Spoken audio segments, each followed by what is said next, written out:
factors that affect hair growth, okay, how to have healthy hair.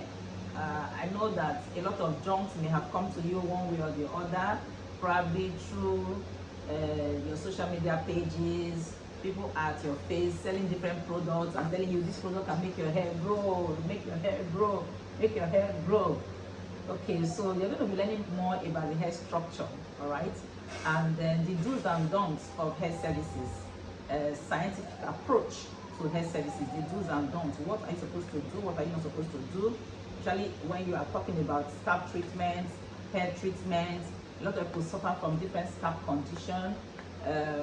Then we'll also introduce you to our institute today, you know, just in case you are not aware that we have an institute. It's called CIT, Capelli Institute of Trichology, where you learn about hair science, about the arts also.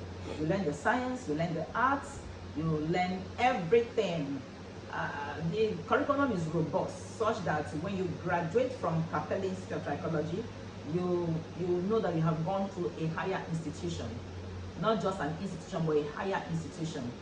So nice to have all of you in. As you come in, welcome on board. I'm welcoming you to this live broadcast. This is Dr. Daisy on your show today, communicating live with you, and there will be opportunity for you to ask questions. We will respond to your questions, and guess what? I will be asking questions as well, and if you get the question correctly from what I'm going to be talking about, you are going to be winning a gift. So we are giving out freebies today, free gift today. How many of you are excited about that? So I'm going to be giving out free hair consultation analysis. We usually charge for that. I'm going to be giving out free scalp service treatments. Probably you have been infected with dandruff and you try different things, or probably your scalp is dry and flaky or itchy. You know, there are different types of scalp conditions. Whatever scalp condition you may be suffering from, I'm going to be giving you a freebie, free consultation and free treatment. Treatment worth 50,000. Whoa, can you beat that? All right, so let's begin. Let's begin. First and foremost, what is hair? What is hair? You know, this is my natural hair. There are different ways you can carry your hair. You can carry it in its virgin state. You can carry your hair or wear your hair in its virgin state. You can wear your hair in a chemicalized form, in a textured form, right? There are different ways you can wear your natural hair. When you say natural hair, the first thing that comes to mind is virgin hair. Virgin hair is not natural hair. Virgin hair is virgin hair. Natural hair is any hair that comes out from the follicle. It's natural. Whatever you do to it, it remains, you know, hair, okay? Because it's your natural hair. You can do different things to your natural hair. You can modulate, odulate. You can have a perm, you can have a curl reformation, you can have chemical processes, you can keratinize. There are different things you can do to the hair. You can braid, you can weave, you know, but it's all your hair, right? But we also have the other aspect of hair, because the hair is vast. We have the other aspect of hair that we call, that is popularly known as human hair. That is when you begin to talk about our weaves and wigs. Right? And the wigs and weaves, they come in different forms. Today is not the topic for weaves and wigs. Today is the topic for your natural hair. Yeah.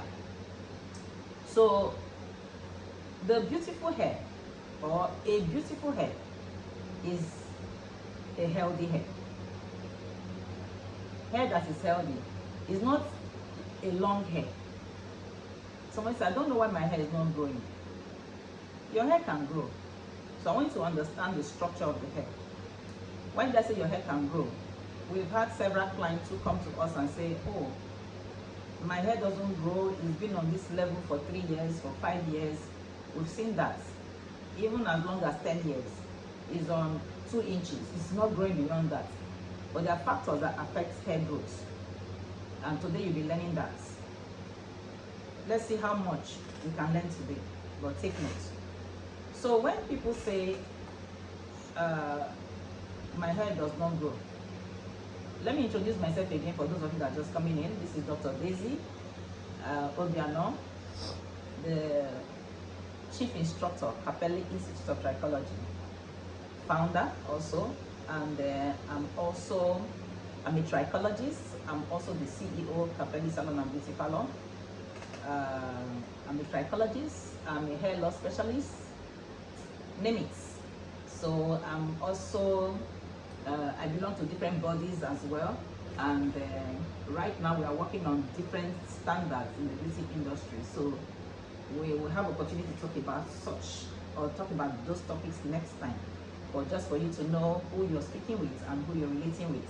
So I did say that today we're going to be learning about the hair structure, do's and don'ts of hair processes, hair care. Okay, there are certain things we do that are wrong. We're going to address them today. So I started by saying that your hair can grow. It doesn't matter the rate of growth, but the hair grows. Why? Because the hair is never extinct. The hair is right in the follicle, right? That's where the hair grows from the root sheets. So every hair that comes out from the follicle is what? Is natural hair. And once the hair is off the follicle, is a dead cell.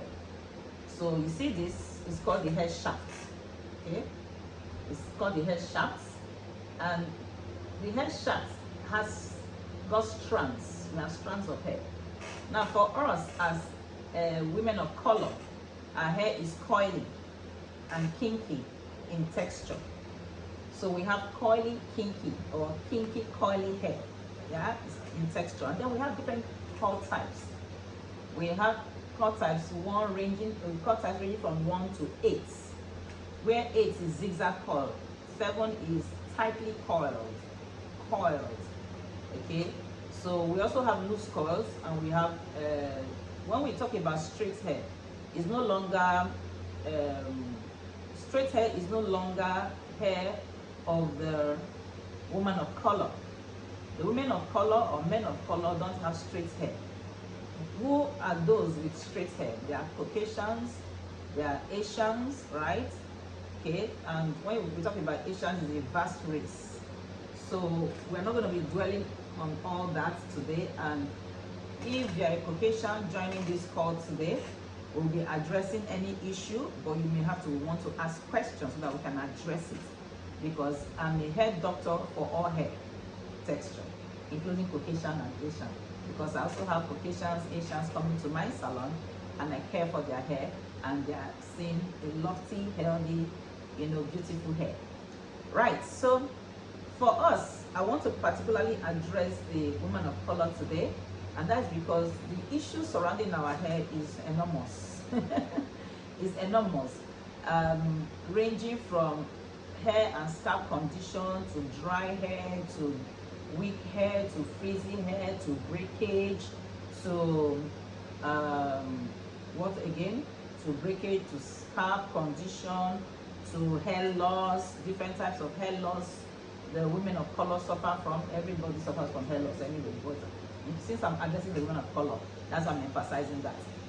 Actually, traction alopecia. Traction alopecia is one form of alopecia that women of color suffer from because of the several tension and pressure that we put on our scalp. So we'll address all that. But happy are you because you're listening to this today. So we'll start from defining what the hair is really. The hair, all right, is a cell that goes through a keratinization process and shoots out on the follicle as a dead cell. So inside is alive, outside is dead, so two layers. So we have the hair inside, which is the cell, the hair cell, and it grows. The hair cell grows and is never extinct. So it replicates itself every 4 to 6 weeks. No, in fact, every 4 weeks, and goes through a keratinization process where it shoots out from the follicle through the germinal matrix. Now the root sheath is where the hair grows from, and there are different attachments to the root sheath. There are different channels to the root sheath. So we have the sebaceous gland, we have the erector pili muscle, and we have all the connective tissues that goes to the capillary and where the root sheath is positioned. And that is where the follicle, the follicle descends to. And the follicle is attached to the root sheath. The follicle receives all the nutrients, and then the process of the hair process, okay, the process of the hair formation is called keratinization process. It's called keratinization process. Then, what else do you need to know? What you need to know now is this hair is a dead cell, okay? And once it's out of the follicle, is a dead cell. What you do to this dead cell is what is very key, and that's what we're going to be talking about today, because that is where the whole essence of healthy hair lies. Once the hair is coming from inside, the only reason why the hair that is growing out will not be healthy is when you have a tampered physiological state, because anything that affects the physiological state will affect the hair cell and will affect the hair growth. But as long as you're healthy and hair comes out, the hair can grow. It can grow into any length you want it to grow into. It can be healthy, and I did say initially that a beautiful hair, right,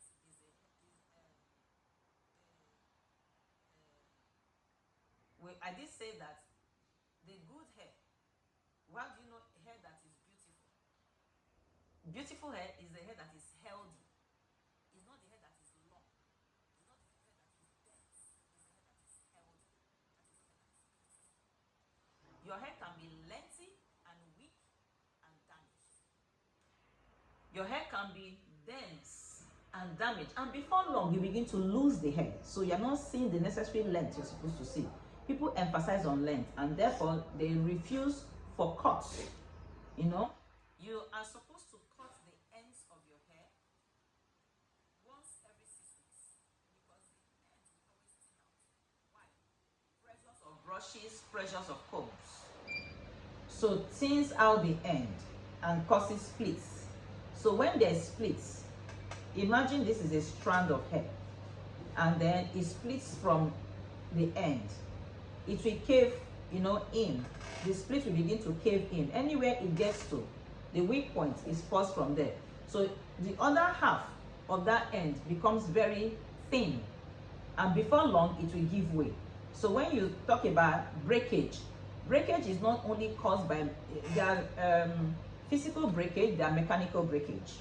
Okay, so mechanical breakage is when heat breaks the hair. When you use excess heat, you're not using heat protector, you use excess heat. So we will come to that, all right? But let's continue with our definition of hair. The hair is a dead cell.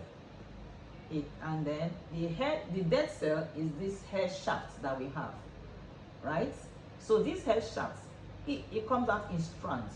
But for us as women of color, our hair comes out in a coily state, and that is because of the positioning of our follicle. Our follicle is elliptical, okay, almost like flat plates. So because it's elliptical, when the hair is coming out, it's not coming out straight, it's coming out, trying to take the circumference of the shape of the follicle, and because of that, it's coily. It comes out in a coily form. So if I take a strand of my hair and I stretch it, you see that it's quite long. See, I'm still stretching a strand. Can you imagine? So this is a strand. This strand is almost how many inches? I don't want to cut it out. Okay, so it's long. It's quite long, but yet you don't know that because it's in its virgin state, in that coily state. If I decide to stretch out this hair with any form of chemical process, you see that it's longer than what you see physically. Okay, so that is established. Now, what is going to make my hair healthy? or stay healthy, this is a dead cell. I hear people advertise products. We're going to be breaking some myths here, okay? So pay attention, because some things are just very funny, and that is coming from the place of lack of knowledge, scientific knowledge of what the hair really is. Now, this is a dead cell. Nothing is going to make this extend beyond its length, okay? Beyond its original length. It doesn't matter what is in the product. When you rub and massage in, it doesn't make it grow. It doesn't extend this dead cell. It's a dead cell, is a dead cell. So nothing makes the hair grow externally. Whatever hair growth that does not emphasize follicle stimulation, all right, is not hair growth products. If it's telling you, the highest it's going to do for you is stretch out what you already have, so you now see your original length. The same thing that relaxers will do for you, the same thing that PEMs will do for you, okay? The same thing that keratin process will do for you is to stretch out your hair. When you stretch out your hair, what you are doing is a reduction of your curl texture. So it's called curl reduction. So there are different degrees of curl reduction. You can do 20 degrees, you can do 40 degrees, you can do 60 degrees, you can do 80 degrees. I don't encourage 100 degrees, because when you do a 100 degrees curl reduction is when the hair is totally straightened out and you don't have your natural curl pattern present anywhere. At that point, the hair becomes very fragile and brittle, and it can easily cave out, it can be damaged. Okay, I've said a lot already. I'm going to be asking questions shortly, so make sure you're taking notes. So after that, what happens? What happens if your hair is totally stretched out? What happens? You now begin to need different types of treatments. But to avoid excessive application of products, make sure you are in a safe zone. What is a safe zone? A safe zone will be 60% curl reduction, 80% curl reduction, highest, right? Is a safe zone. However, you want to keep your hair vegetable.